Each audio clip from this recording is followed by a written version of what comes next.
Large specimens, like fully grown mammoths, usually deteriorate before this occurs. In fact, any type of frozen carcass is incredibly rare. Liuba's one of a mere handful of frozen specimens ever discovered. Isn't it peculiar to think that humans saw these alive? I think that's quite a strange thought, to know that there were people living here in Siberia during the peak of the last ice age, and these animals would have been in their environment. They would have been very familiar to them, just as people living in Africa and southern Asia share their landscape with elephants.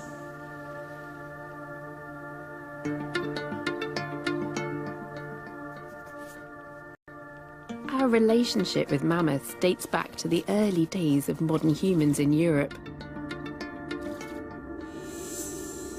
Their herds clearly inspired cave art. We've been transfixed by their majesty for thousands of years. But once extinct, mammoths became the source of myth and legend. Their huge bones were thought by some to belong to a long-lost race of giants. Others believed they belonged to a bizarre subterranean mole-like creature that died when it came to the surface.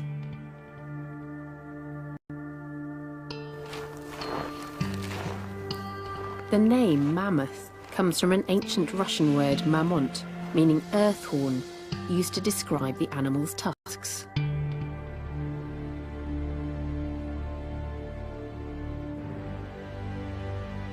But it wasn't until 1728 that British scientist Sir Hans Sloane spotted the similarities between Siberian remains and a group of modern specimens that it was eventually realised that mammoths were a type of elephant. Major differences were obvious in the mammoth remains. Huge tusks, increased musculature to carry the tusks, a shoulder hub.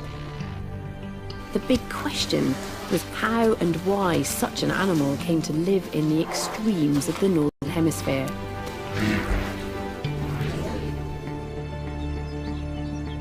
We now know that mammoths are a species created by and perfectly adapted to the most extraordinary period in Earth's history, the Pleistocene, or Great Ice Age. This 2.5 million year cold snap changed the planet and transformed the mammoth into a titan capable of thriving in the extremes of the Arctic Circle.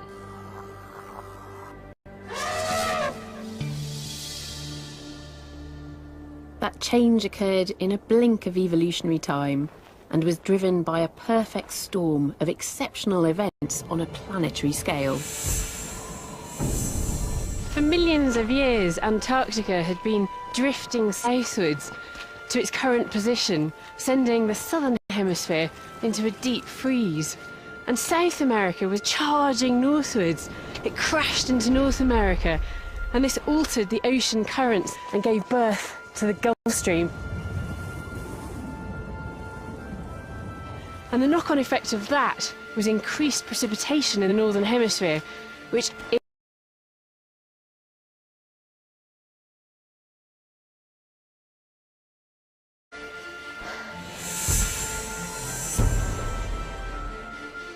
while these tectonic events were changing the face of the Earth and propelling it into an ice age, there were also changes occurring on a celestial scale, producing dramatic fluctuations in the Earth's climate. The Earth's distance from the Sun changes over time. Every 100,000 years, the Earth is at its furthest position from the Sun's warmth, and our planet enters a cold phase. Then there's also variation in the tilt of the Earth on its axis, and that happens over a cycle lasting 41,000 years and affects the degree of difference in the seasons. Finally, the Earth also wobbles on its axis, on a cycle lasting about 23,000 years. When all those planetary factors coincide, winter takes over, with ice sheets covering 40% of the northern hemisphere. To glimpse the extreme conditions that mammoths faced, I'm visiting a remnant of one of those immense ice sheets. This wall of ice marks a point 2/3 of the way up the Athabasca Glacier, which is about 4 miles in length and feeds off the huge Columbia ice field in western Canada. But even that would have been dwarfed by the huge ice sheet of the Pleistocene. In places, the ice would reach up to 13,000 feet thick.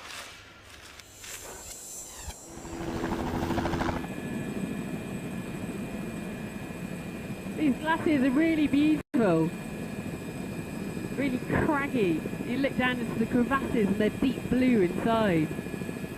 They're rivers of ice. It's incredible to think that most of that would have been under ice, with just perhaps the peaks of the highest mountains popping out above the ice sheet. This is amazing! Wow! Oh!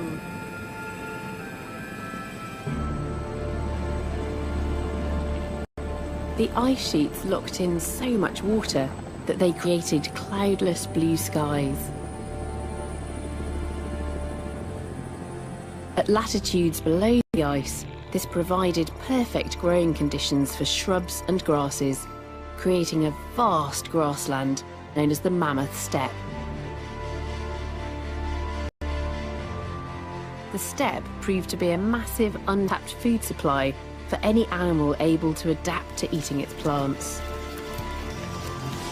This newly available niche drove the mammoths to evolve from their origins in the warmth of the southern hemisphere.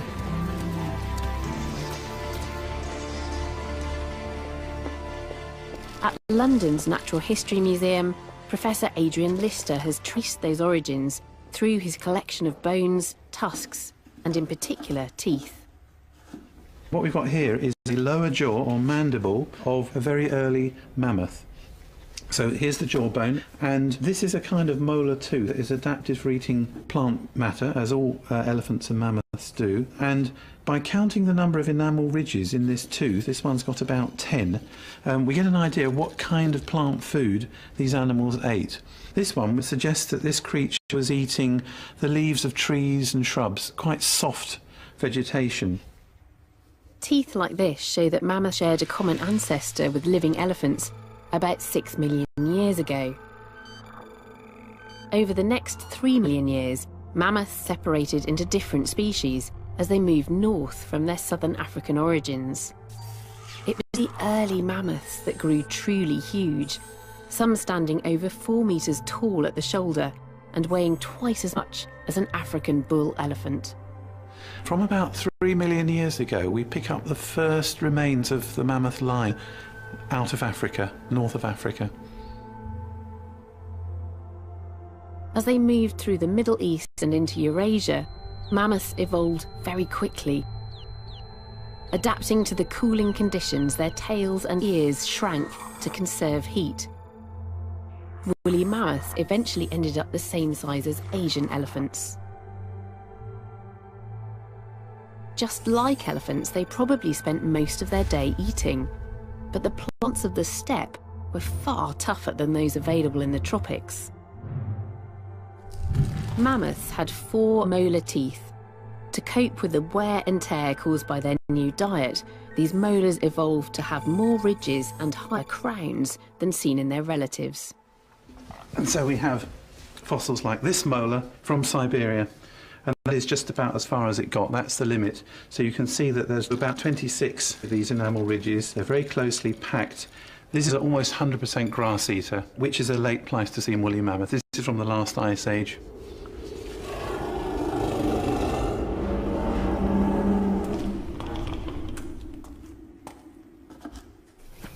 As members of the elephant family, it's believed that mammoths would have behaved in a very similar way to their modern relatives. They would have lived in extended social groups, females of all ages, young males and infants. Now remains from the Siberian permafrost are revealing far more than just teeth and bones ever could. The frozen baby, Lyuba, shows that mammoths possessed an unusual tool, perfect for feeding on the steppe. She's got this very particular shape at the end of her trunk, which is quite different from modern-day elephants, and it's designed to be able to delicately pull up little tufts of newly sprouted grass and shrubs.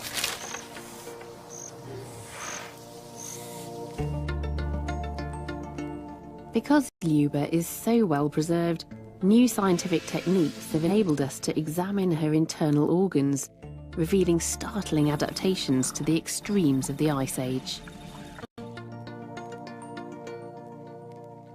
Recent CT scans show her kidneys are far larger than you'd expect in an animal of her size. This type of oversized kidney is also seen in desert-adapted camels, suggesting that mammoth's internal structure was also changing to cope with the dry conditions of the mammoth steppe, where there was plenty of food but little water.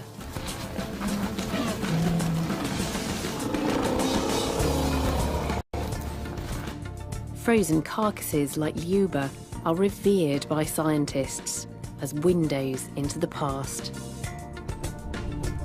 She was found on the banks of the Urabai River on Siberia's Yamal Peninsula.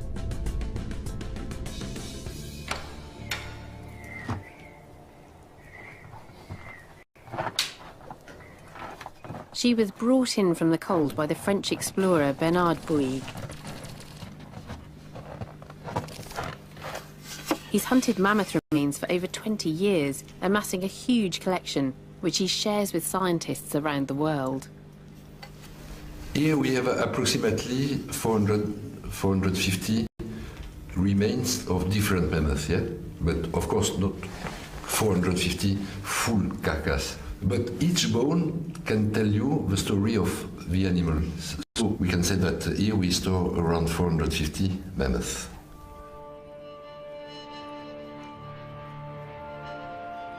Bernard works closely with a large network of indigenous Arctic people. They contact him when they stumble upon mammoth remains. He now gets more calls than ever as the permafrost is melting at an unprecedented rate, exposing potential new finds.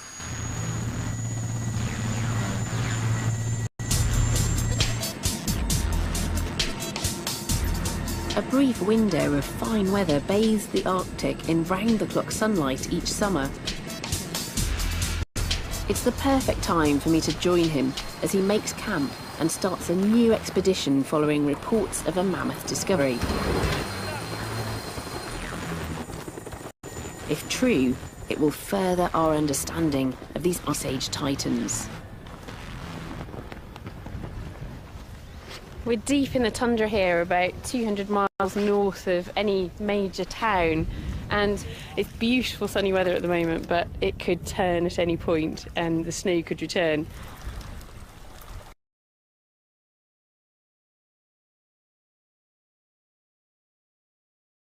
Such a dynamic time. Things are on the move and things are being eroded as well. The riverbanks are literally falling into the rivers as the water levels rise, and so it's precisely now that ancient remains start to come to light.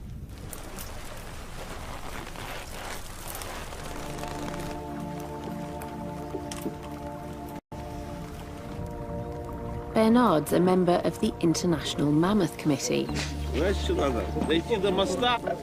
team which includes paleontologists, geophysicists with ground-penetrating radar, and even an ex-KGB officer.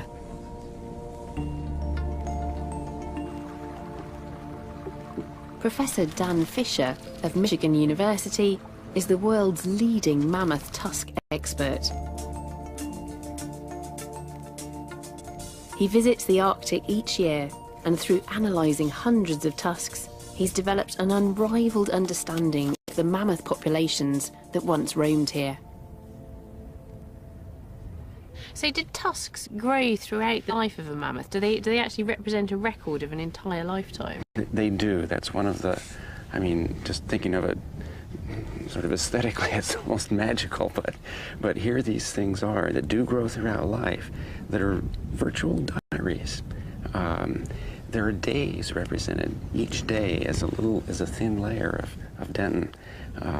Days, weeks, years are all recorded structurally and in patterns of compositional variation. And of course they didn't do it for our benefit, but what insights it gives us into the lives of these animals. Although each tusk is a valuable source of information, it's only when multiple finds are compared with each other Dan's able to construct an understanding of entire mammoth populations. I think it can seem as though you are stamp collecting, that you're just collecting specimens for the sake of it. But there's a real scientific value. There is. The problem is not solved. We've established that the data that we would need are available. We've established the first few points that suggest a direction and give some meaning to the patterns that we see.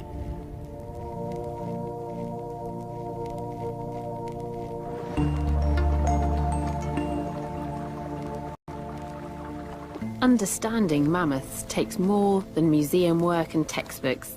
It requires teams like the International Mammoth Committee to venture into the wilderness, working with locals and hunting for specimens. At times, chasing nothing more than rumours. Bernard's just been on a reconnaissance mission, so hopefully he should be able to corroborate whether there is in fact a mammoth around here or whether it's all wild tales.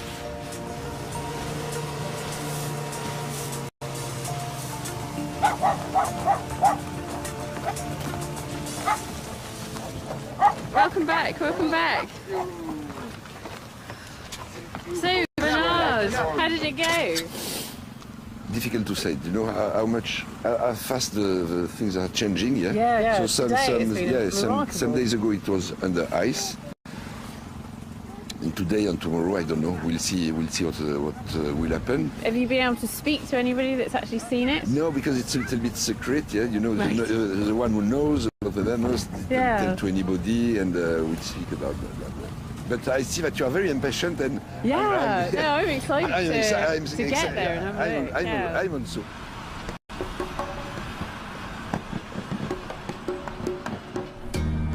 Bernard has scant information to work with. During this hunt, his team are hitchhiking with the Siberian Gas Company's private train network to visit the scene of a mammoth sighting. It's now flooded after the spring snowmelt.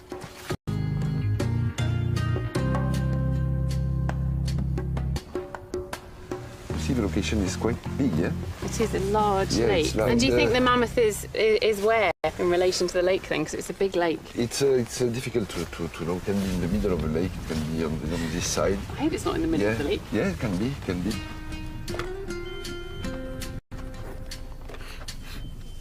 The team is trying to use ground-penetrating radar to search for specimens underground.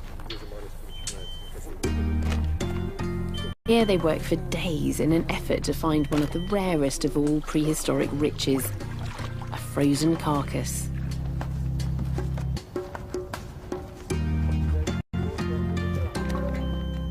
Looking for ancient mammoth remains is unpredictable. It's a science, but an inexact science. This hunt concludes with a negative result.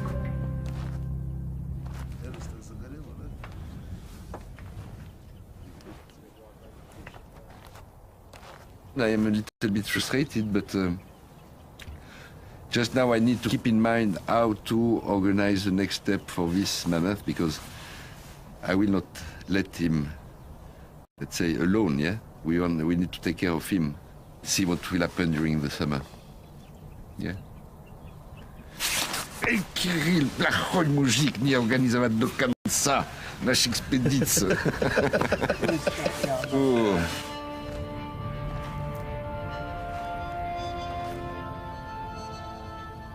Each new specimen has the potential to deepen our understanding of mammoths.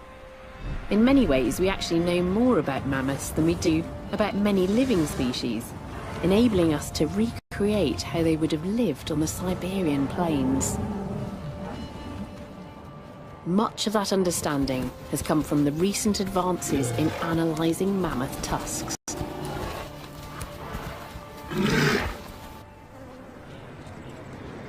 I first met Dan Fisher out in the field in Siberia, but now I've come to his place of work at the University of Michigan's Museum of Natural History to find out what happens to the tusks which he brings back with him. It's the internal structure of the tusk which reveals a mammoth's true secrets. But the only way to see it is to break a tusk open. Dan, this is a beautiful tusk. It seems like an almost sacrilegious thing to think of doing. You know, this has survived for thousands of years and we're going to cut it open. I understand that, but what if you found an incredible old manuscript and it was closed? Would it be sacrilegious to open and read it? Yeah. Would it be sacrilegious to learn from it? Yes, in some sense we are, you could say, violating the tusk, but in another sense, it's really capturing the story it has to tell. Which tooth is it that forms the tusk? The tusks of elephants and their relatives are modified second incisors, so not our middle ones, but just lateral to that. The lateral incisors? Right. And can you tell if it's a left or a right? Yes, this is a right tusk based on the geometry of curvature such that it's characteristic of what we see on the right side of mammoth's faces. Yeah. So a right tusk. And do you know how old this animal might have been at the time of death? This was probably about, say, a 15-year-old. That's a ballpark guess right now. We'll find out after we cut the tusk. Yeah, so teenage mammoth. Right. Dan needs a clean cut, so he builds a bespoke cradle for each tusk before slicing it open.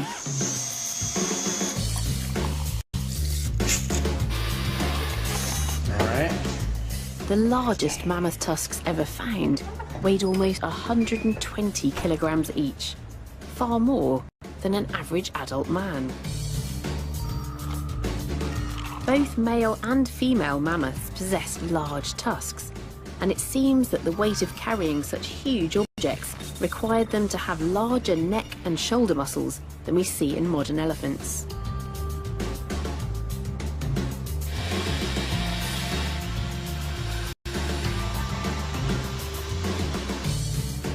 The surface of tusks show microscopic scratches, possibly caused when mammoths used them to clear ice and snow while foraging for food.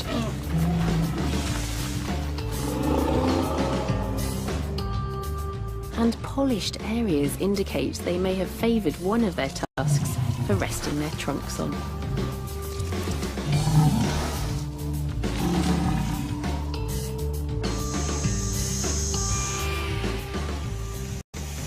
Oh, well, we've done it. Now we've just got to open it up. Oh. The moment we waited for. Can I do this now? Yes.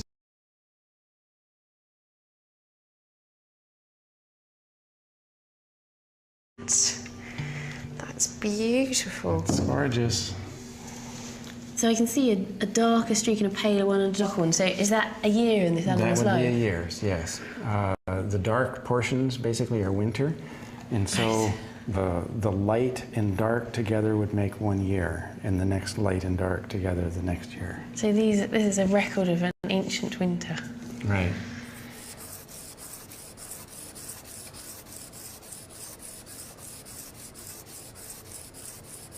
The tusk is packed with information, but the patterns in it are hard to see until it's polished and viewed under ultraviolet light. Oh, wow. Okay, now that is a lot better. That's fantastic. That's what I like to see. What a difference. That's amazing. That's so much more detail it's like than we you could put on see. magic glasses and you can see Yeah, the tusk. yeah. Like other teeth, tusks grow from the jaw outwards. Once highlighted, the growth bands are clearly visible, spreading from root to tip. Although this tusk shows about 15 years of growth, there are in fact hundreds of microscopic growth lines present. We're seeing some really beautiful fine lines here. Yes. So we can see successive winters and summers, Yes. winters and summers, Right. winters. Now, in fact, the direction of time, though, is outside in. So the years, it's opposite of trees, is the way to think of it. In a tree, you would think time goes this way, but in a tusk, time goes this way.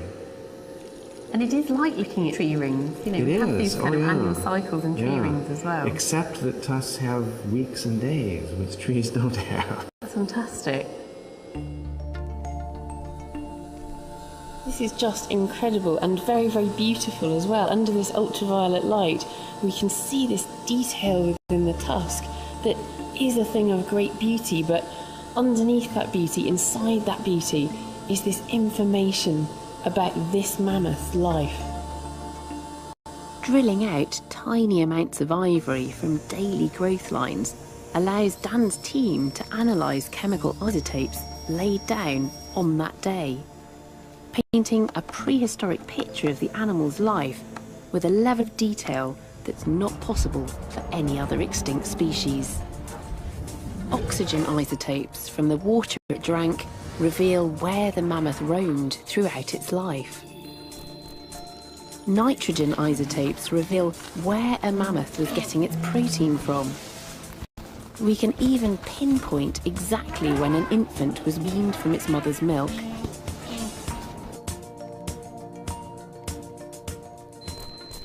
Carbon isotopes show the types and relative quantities of plants eaten. Thinner and darker growth lines indicate winters when less food was available, and in some cases, periods of starvation. Because the growth lines are so detailed, Dan can identify the point when, upon reaching sexual maturity, teenage male mammoths were cast out from their herds and left to find food for themselves. It's also possible to see that sexually mature males starved themselves every year during the period known as must, just as living elephants do. This sees them all consumed by the desire to find a mate. They fail to eat, and their tusks show a period of decreased growth.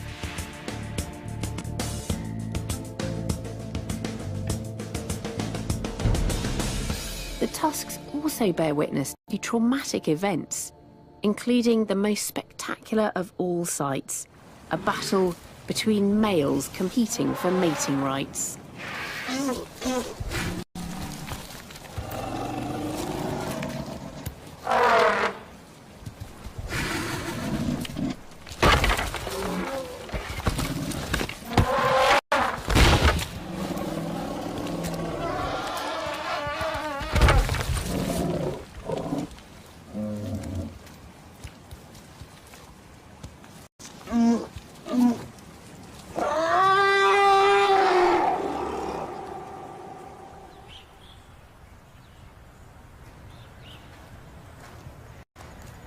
The study of mammoths is nothing new. They were first described scientifically over 200 years ago, but now new techniques in DNA analysis are being used to decipher the mammoth genome.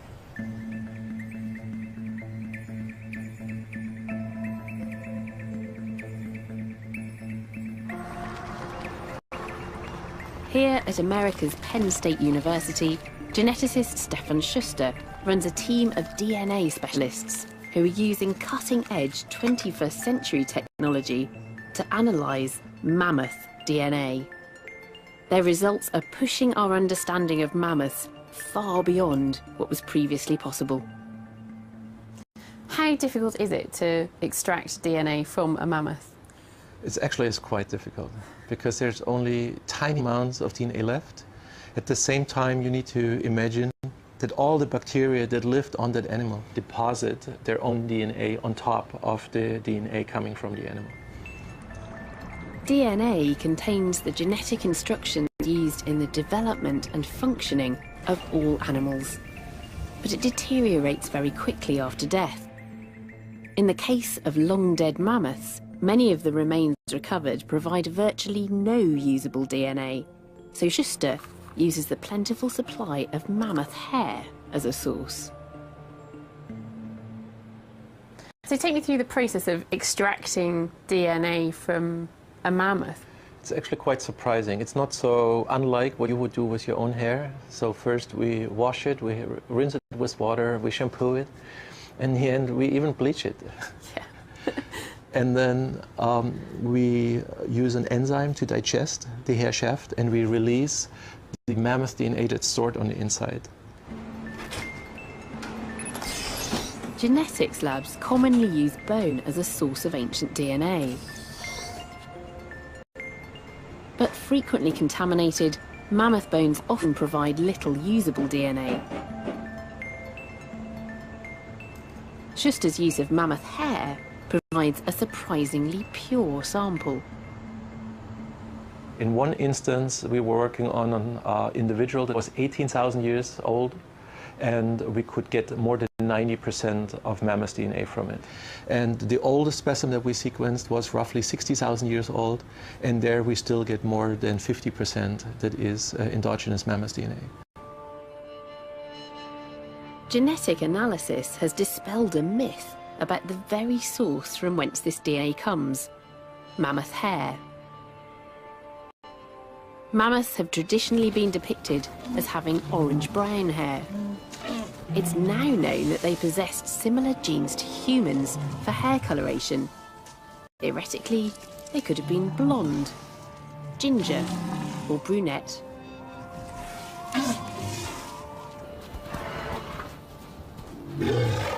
Whatever the colour, the quality of the coat was crucial.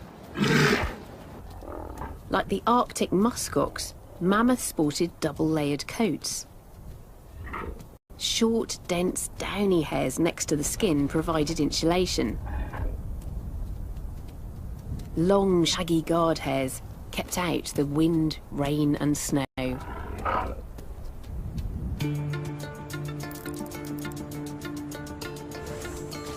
Thick hair is an obvious cold weather adaptation. But now advances in genetic studies provide us with detailed insights into molecular level adaptations, allowing mammoths to cope with the extremes of the Ice Age. Dr. Kevin Campbell of Manitoba University in Canada investigates how their blood evolved to cope with the freezing conditions. What I'm really interested in is the protein hemoglobin, the primary component of the blood. This protein is really the interface between the atmosphere and the cell. You know, it's that transporter protein of all the oxygen in the body.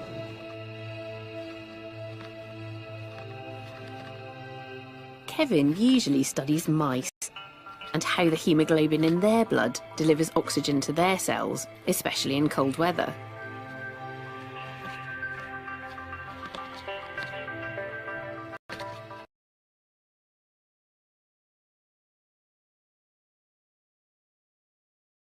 Him to try to see if he could figure out how well the hemoglobin in mammoth blood worked in the extreme cold of the Ice Age. However, blood dries up and decomposes quickly, so no mammoth hemoglobin has survived in any of the specimens discovered so far. But because Kevin had a mammoth instruction manual in the form of their decoded DNA, he was able to compare their code for making hemoglobin with that of their close relatives, modern elephants. There were only 4 differences between the codes.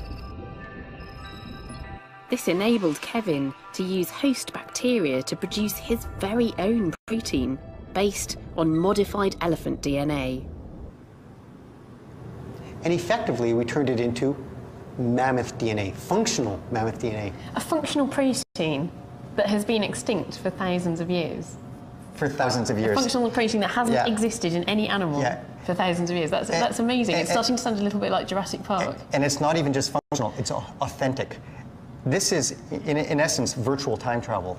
The end product is precisely the same had I gone back in time and taken a blood sample. It is absolutely authentic. That's absolutely remarkable. And once you've got the mammoth hemoglobin, then you can test it. You can see how it does. You can look at how it picks up oxygen and how it lets go of it. Precisely the same way as I would take it from your blood. In most animals, hemoglobin's ability to deliver oxygen to body tissues decreases at low temperatures. To see if mammoth blood had any special adaptations to the cold, Kevin tested the hemoglobin he'd created across a range of temperatures. And sure enough, when we looked at the hemoglobin of the mammoth versus that of the living animals, at normal body temperature, around 37 degrees Celsius, their properties were the same. It had the same ability to pick up oxygen and offload oxygen. But what about at low temperatures then? Yeah, so as temperatures went down, the abilities diverged. So as temperature got lower and lower, mammoth hemoglobin, we found, was more able to offload oxygen than that of the Asian elephant, and far better than that of humans. It is incredible to be able to take ancient DNA and to resurrect a protein from the past, a protein which hasn't existed in a living animal for thousands of years. And once we have this protein, we can look at how it behaves. Mammoth hemoglobin can deliver oxygen at very low temperatures, meaning that mammoths could let their legs, their extremities, get cold. And they could then hold on to their body heat and conserve energy through the long, cold winters of the Ice Age. It was crucial to survival.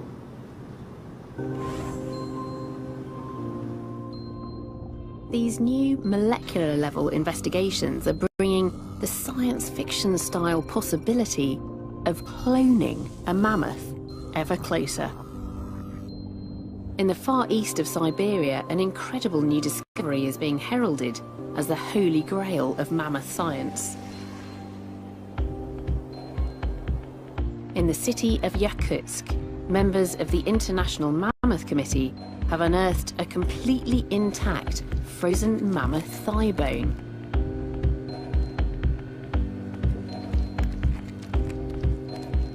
Although thousands of years old, it's one of the best preserved bone specimens retrieved from the permafrost. So perfectly frozen that it contains pure mammoth bone marrow. This could be the best source ever of fully intact mammoth cells with undamaged DNA.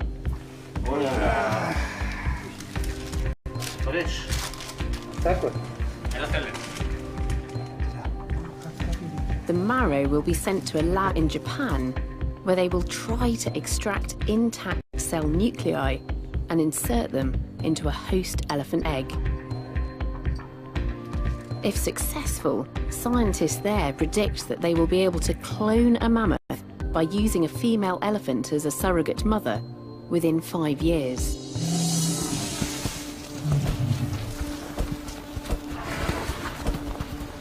But the ethics of creating such a clone is likely to kick up a storm of debate. Should scientists even be attempting to resurrect an extinct species?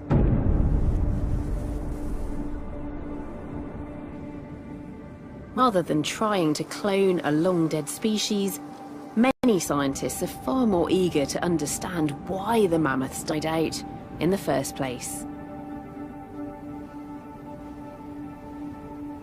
Their extinction coincided with the warming climate at the end of the Ice Age. The environment they'd perfectly adapted to was changing. The blue skies that created the steppe grew heavy with cloud. Rain returned to the north. Dry grassland was replaced with wet tundra plants and forests. The mammoth's favoured food supply was dwindling. But the genetic studies completed recently suggest that woolly mammoths had coped well with similar changes in the past. A population crash occurred 30,000 years before they finally disappeared. But they recovered, suggesting that something else other than changing habitat may have spelled the end. The mammoth has survived through many fluctuations in the climate, through all of these warming and cooling cycles. Why was it at the very end of the Ice Age that they seemed to give up? It might not have been an all or nothing process that is just depending on this one last cycle. It might actually have been a gradual process that after every warming and cooling period, that not only the population numbers but also the diversity of the animals went down.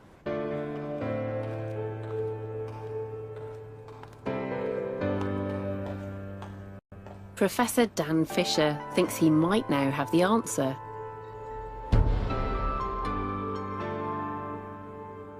After analysing hundreds of ancient tusks from different mammoth species, he's uncovered a pattern suggesting that mammoths were being increasingly hunted by predators as the climate grew warmer and their numbers dwindled.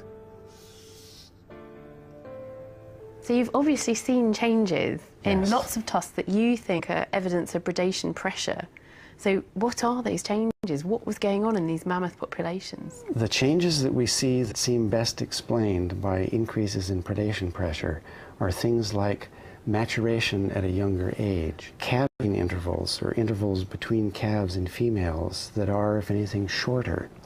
In other words, these are changes that are reasonable responses to a changing balance of risks between survival and reproduction. It's better if there's more predation going on to reproduce a little bit earlier, even if it's smaller body size, and to have a few more calves, even if there's less investment in individual calves. It's a better bet, so to speak, in the long run to have that kind of a life history in a regime of higher incidence of predation. So I think the evidence is that human hunting was an extremely important aspect of what drove the extinction.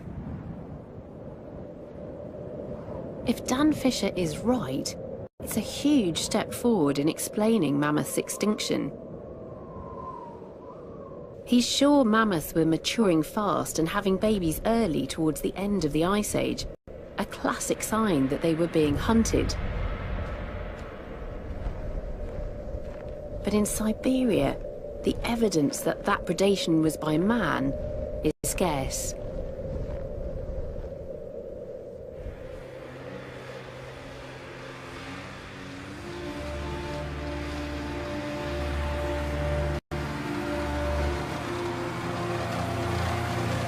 Now potential new evidence has surfaced. Dan's colleague, mammoth hunter Bernard Bouygues, thinks he might have made a new discovery which could support the idea that humans hunted mammoths to extinction.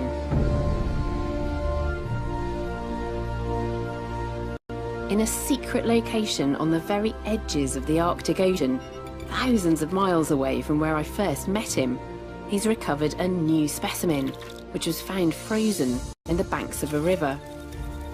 He's suggesting it shows signs of human interaction. This could be a missing link in the human-mammoth puzzle.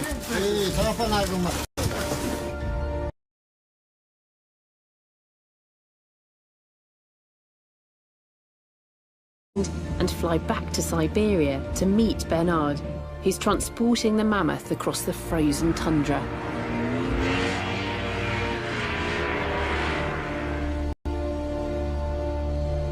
We agree to rendezvous in the remote wilderness of Yakutia.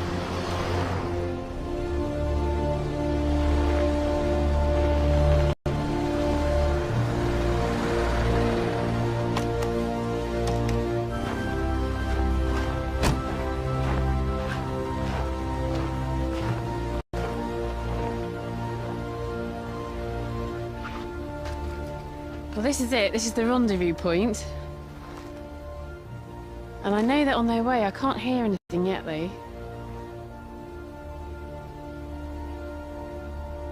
But it is incredibly cold. I hope it's worth it. They're bringing this mammoth in. They're going to eventually take it to Yakutsk, and we'll be able to have a look at it there. And hopefully it will be another piece of the puzzle. It will add to our understanding of these ancient creatures that once roamed around this landscape.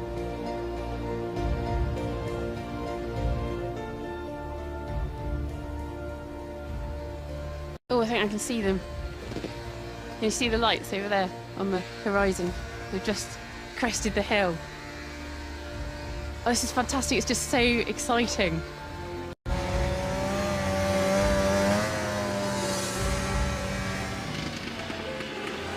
Bernard! Oh my God! You've done it! Yeah. Oh my goodness. And where's the mammoth? The mammoth is lying like this, yeah? He's on the back. Yeah. And the four legs. Huh? And it's a young mammoth. Yeah, it's smaller than I expected. Yeah. It's a wonderful specimen, you will see. I want to show you. Oh, fantastic. I want to show. Oh, that's brilliant. I want to share with you. All right, lovely.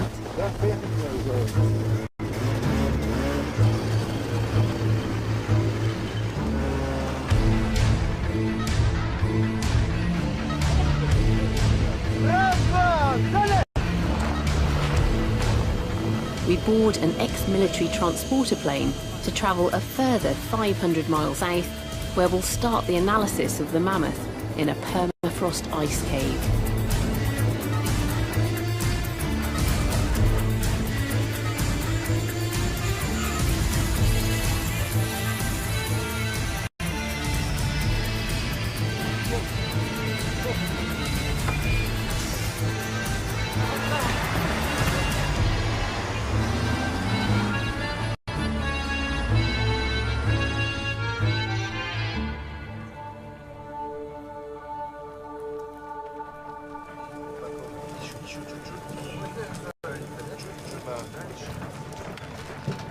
Will this frozen carcass reveal any clues to help explain the mammoth's extinction?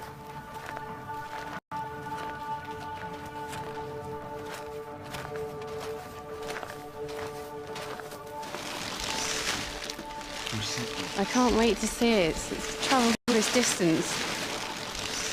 It is like unwrapping an ancient mummy. Yeah. It is an ancient mummy. It's an ancient mummy, sure. The trunk. It's the trunk. Yeah. Beautiful. Eh? Oh my goodness. It's Oh my goodness, just, that's amazing. yeah, this round hair, yeah? That fur's really long.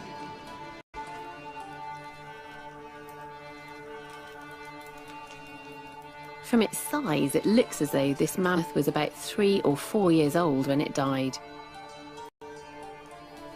After thousands of years lying frozen in the ground, it's twisted and contorted.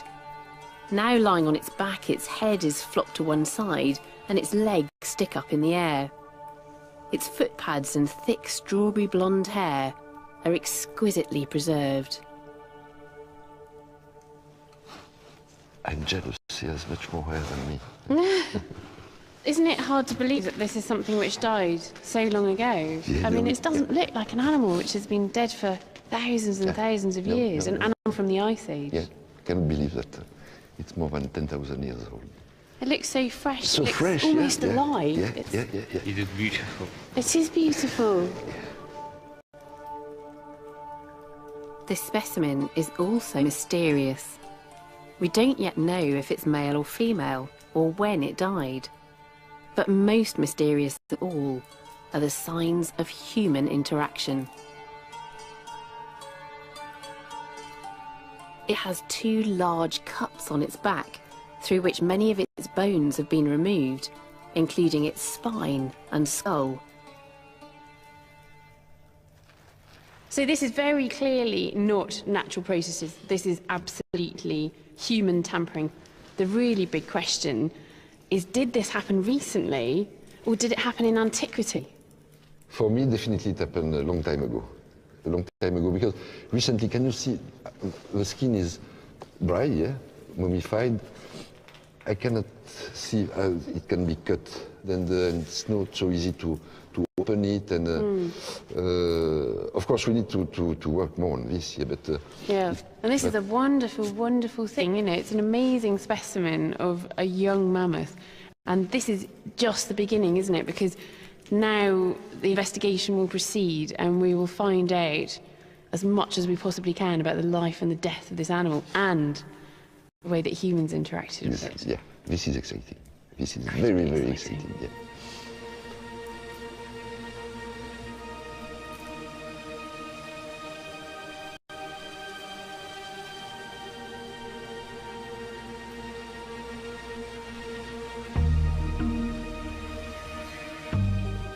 actually very difficult to see anything with the mammoth in this frozen state.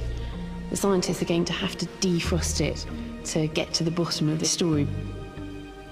How exciting, though, if they do find out that this mammoth was tampered with by ancient people. If it was interfered with in the deep past, this would be an incredibly important specimen, showing interaction between ancient humans and woolly mammoths. People usually kill animals for food, but this specimen hasn't been butchered, and although now dried out, most of the meat is untouched.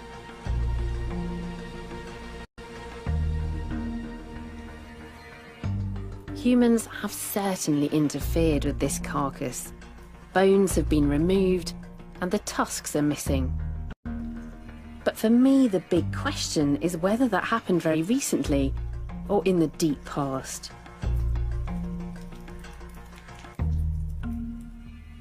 The scientific investigation is only just beginning. It may be years before we have the answer. It is so exciting and such a privilege to be here with this mammoth as it's unwrapped, and to have been with it on its journey as it comes in from the tundra. It's a historic moment for Yakutia, for Siberia, and for anybody that's interested in mammoths.